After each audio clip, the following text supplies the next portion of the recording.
Amarjit Chauhan was a hard-working and successful businessman who had built his livelihood through a fruit import-export company. He lived with his beloved wife Nancy and their close-knit family in London. Nancy had two young sons, Ravindra and Devindra, who were the heart of the household. Also living with them was Nancy's mother, Charanjit Kaur, a devoted and elderly woman who had made her home with the family. On the surface, the Chauhan family appeared to be living a stable and comfortable life.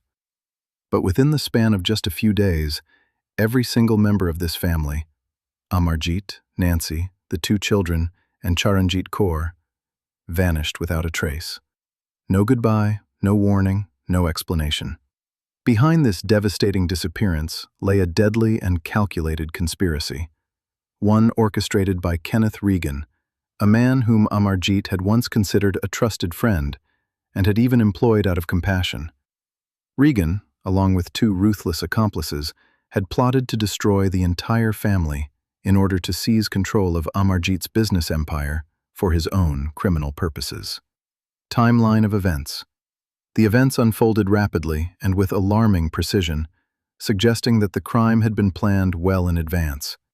February 13, 2003, marked the beginning of the end. On this day, Amarjit Chauhan accompanied Kenneth Regan to what was described as a meeting with potential investors. It was a routine-sounding business trip, the kind Amarjit would have taken many times before.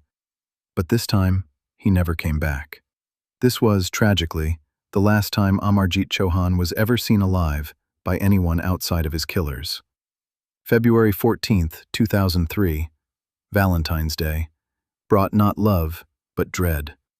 Nancy, growing increasingly anxious after her husband had not returned home, and finding that his phone was switched off, reached out to her brother, Onkar Verma, who was living in New Zealand at the time. She told him she was frightened and that something felt terribly wrong. This phone call would prove to be a crucial turning point in the case. February 15, 2003, revealed the true motive behind the abduction. While Amarjit was either already dead or being held captive, Kenneth Regan moved swiftly and coldly to exploit the situation. Using Amarjit's documents fraudulently and without any lawful authority, he transferred full ownership of Amarjit's company, Ciba Freight, into his own name. This single act exposed the real reason behind everything. Regan wanted the business, and he was willing to kill an entire family to get it. Between 15th and 17th February 2003, the murders took place. Amarjit, Nancy, their two sons Ravindra and Devindra, and Nancy's mother Charanjit Kaur were all killed. The exact details of how each person died remain, in some aspects, unclear. But the horror of what happened during those few days is beyond comprehension. February 17, 2003, saw Regan and his associates remove the bodies from a farm belonging to a woman named Belinda Braun and dispose of them in the sea. A calculated attempt to eliminate all evidence and ensure the family was never found. April 22, 2003, brought a grim discovery. Amarjit Chauhan's body was recovered from the sea, finally giving investigators physical proof that a murder had been committed. July 2003 brought further sorrow when Nancy's body was discovered. And then, in November 2003, the body of Charanjit Kaur was also found. However, despite extensive searches, the bodies of the two young children, Ravindra and Devindra, were never recovered. They remain missing to this day, a haunting and unresolved wound at the heart of this tragedy. Key characters and their roles. Amarjit Chauhan was far more than just a businessman. He was the foundation of his family, a man who had worked hard to build a legitimate and successful enterprise called Ciba Freight, a fruit import-export business. His generosity and trusting nature, while admirable qualities, ultimately made him vulnerable to those who sought to exploit him. Nancy Chauhan was a devoted wife and mother. She kept the household running and cared deeply for her children and her mother. Her instincts told her something was wrong before anyone else acted on it, and her phone call to her brother proved to be the first crack in Regan's carefully constructed plan. Onkar Verma, Nancy's brother, was living thousands of miles away in New Zealand, when he received that fearful call from his sister. After Nancy and the rest of the family disappeared, he traveled all the way to London to search for them himself, a testament to his determination and love for his family. His persistence in pursuing the case helped keep attention on it during a period when police were slow to act. Kenneth Regan is the central villain of this story.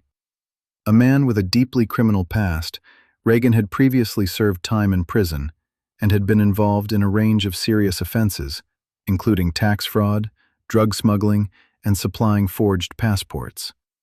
Despite all of this, Amarjeet had shown him compassion. He considered Regan an old friend and gave him employment when few others would. William Hansi and Peter Rees were Regan's two accomplices. They participated actively in the murders and the subsequent disposal of the bodies. Both men were convicted alongside Regan for their roles in one of London's most disturbing family murders. Charanjit Kaur, Nancy's elderly mother, was an innocent victim who had simply come to live with her daughter and grandchildren. Her presence in the household made her a witness, and therefore, in Regan's eyes, a threat to be eliminated. The discovery of her body months after Nancy's added yet another layer of grief to an already devastating case. Key insights and observations. Several elements of this case stand out as particularly significant, both in terms of what they reveal about the crime itself and what they tell us about the system's response to it. The sudden and total disappearance of the family was deeply unusual and immediately suspicious to those who knew them. Every personal belonging was left behind: food in the kitchen, the children's toys scattered around the house, and most strikingly, the holy Guru Granth Sahib belonging to Charanjit Kaur. No devoutly religious Sikh woman would willingly leave her sacred scriptures behind. This alone suggested that the family had not left of their own accord. Amarjeet's suspicious story about traveling to the Netherlands raised red flags with Nancy even before his disappearance. He claimed he was going abroad, but without a passport. This was not only logistically impossible, but deeply out of character for a man who conducted legitimate international business. Nancy sensed something was wrong, and she was right. Kenneth Regan's criminal background is a critical element of understanding how this tragedy unfolded. This was not a man who stumbled into crime. He was someone who had spent years operating outside the law. Amarjeet's decision to trust and employ him, while stemming from genuine goodwill, placed him and his family in the path of a predator. The exposure of the conspiracy came gradually, pieced together through careful police work. Regan had lured Amarjeet with the promise of a business meeting, then held him captive while he moved to take control of Seba Freight. Once the company transfer was secured, he had no further use for Amarjeet, or any member of the Chauhan family who might one day testify against him. The police investigation's slow start is one of the most troubling aspects of this case. Initially, authorities were reluctant to treat the disappearance as a serious criminal matter, partly because Amarjeet himself had a prior conviction related to tax offenses. There was an assumption, conscious or not, that the family might have simply chosen to disappear, perhaps fleeing legal or financial trouble. This early negligence cost valuable time and may have allowed evidence to be further concealed. Mobile phone tracking eventually became one of the most powerful tools in the investigation. By tracing the movements of the phones belonging to Regan and his associates around the time of the murders, investigators were able to build a compelling picture of where the suspects had been and when, placing them at critical locations during the period in which the murders occurred. Belinda Braun's testimony and report added another crucial dimension to the case. Her farm had been used as a staging point for the disposal of the bodies, and her account helped investigators understand the sequence of events following the murders. Additional physical evidence, including hair samples found at various locations, pieces of jewelry belonging to the victims, and written letters, helped corroborate the timeline and strengthen the prosecution's case. The police theory of the crime. Based on all the evidence gathered, investigators reconstructed the following sequence of events. On February 13th, Kenneth Regan contacted Amarjeet with a seemingly legitimate reason to meet, a gathering of potential investors for the business. Trusting his old friend and employee, Amarjeet agreed and accompanied him. Once Regan had Amarjeet in his control, he was held captive, effectively removed from his family and his business.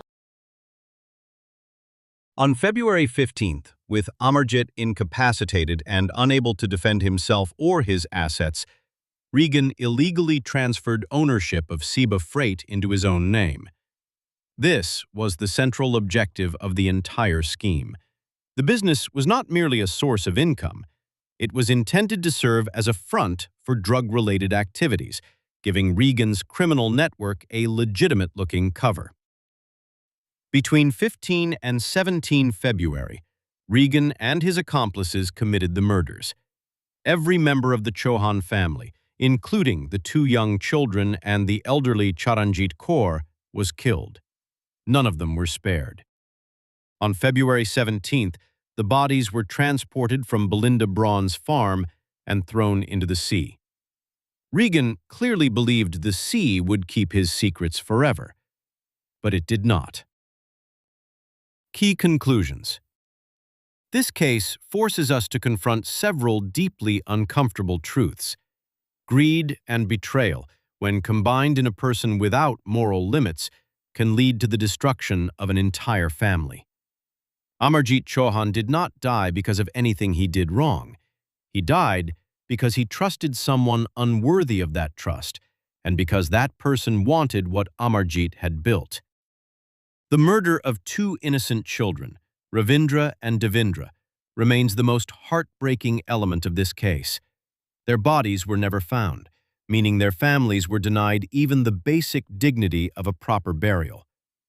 Kenneth Regan's willingness to murder children for financial gain speaks to a level of ruthlessness that is difficult to comprehend. The initial failure of the police to take the disappearance seriously is a sobering reminder that institutional biases, particularly against immigrants or those with prior criminal records, can have devastating consequences.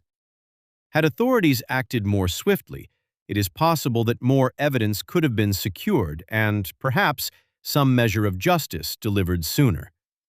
The family's disappearance without any warning or farewell, leaving behind all their possessions, their food, their religious texts, their children's toys, painted a picture of lives interrupted without any chance to say goodbye. The Chauhan family tragedy stands forever as a warning, a reminder of what greed and deception can destroy, and a tribute to a family whose lives were stolen far too soon.